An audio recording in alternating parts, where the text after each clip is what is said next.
If we take a close look at the Star Wars sequel trilogy, it's pretty safe to say that a lot of fans around the world have had issues with The Last Jedi and even elements of The Rise of Skywalker, all because of Kathleen Kennedy and her creative input on these Star Wars stories and interfering with J.J. Abrams, Chris Terrio, and more. This is Mike Zero. Make sure to subscribe if you are new to the channel for future Star Wars content.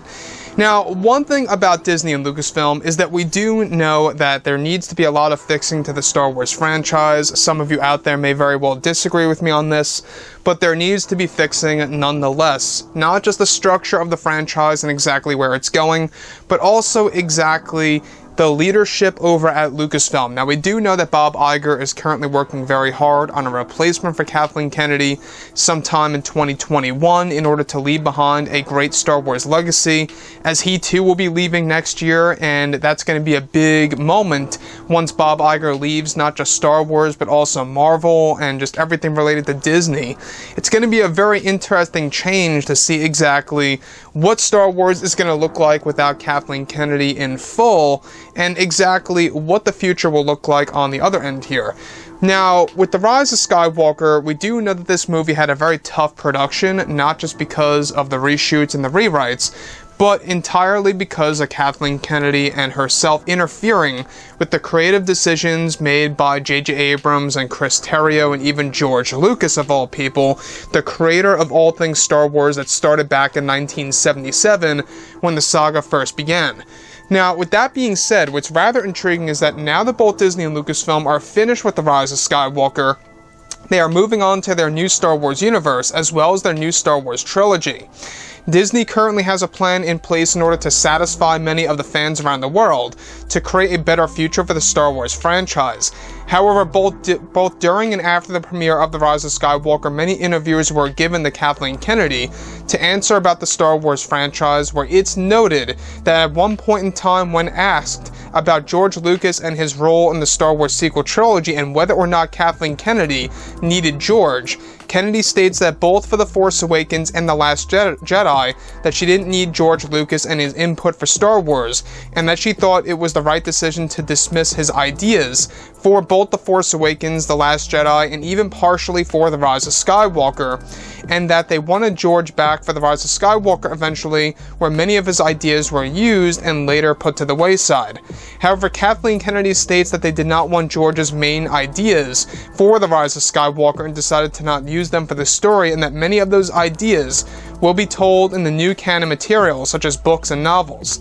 Now, when questioned about the backlash from The Last Jedi, Kennedy states that they needed to find a way for themselves to end without George's help or creative decisions for the story in order to tell their own versions of the story, and that Kathleen Kennedy says that she loves George and respects him, they just didn't need his work and didn't want to risk with it, and that fans don't necessarily need George Lucas.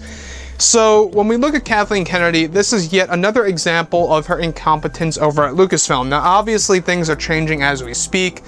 As of right now, this very given moment, Kathleen Kennedy no longer has creative control over all of the Star Wars projects, and thankfully, George Lucas will have a heavy presence in the future of Star Wars, so that's one thing to look forward to.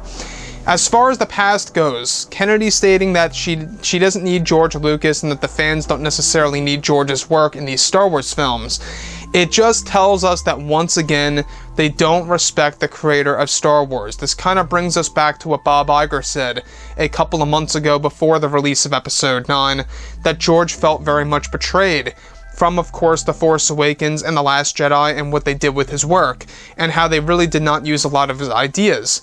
So you can see where a lot of this comes from, obviously. You know, the fact that George did not attend at the premiere for Episode 9, I don't know if you guys caught that, but George Lucas was not there. And it's actually said that George was not there because he was very much frustrated with how things turned out with The Rise of Skywalker and how a lot of his ideas were put to the wayside. So, when you think about it this way, the fact that George Lucas is going to be involved with the future of Star Wars because Kathleen Kennedy no longer has creative control now, it seems like an open gate for him to take control of certain aspects of the future with both Dave Filoni and Jon Favreau by his side. That, to me, is the most inspiring thing about Star Wars right now, is the fact that Disney is trying to really fix things together here. Now, it seems like it's not entirely Disney's fault when it comes to Star Wars. It really seems like the main problem here, the main, contributor to a lot of Star Wars related problems is, of course, Kathleen Kennedy and Kathleen Kennedy alone. However, when it comes to Disney, yes, of course, they do have some form of an impact on this. There's other Disney movies out there where you can see similarities of what they've been trying to do, such as with Marvel in their new phase of Marvel movies to come. You can see similarities. But when you look at Kathleen Kennedy, I think that she's the worst as they come, to be quite honest, and I'm just hoping that whoever takes over is going to be better and not worse. So anyways, guys, drop a comment below. Let me know what you think about all of this in the comments. And if you guys did enjoy the content for today, do make sure to drop a thumbs up on this video to support the channel. I thank you all so very much for the kind support, and I'll catch you guys next time.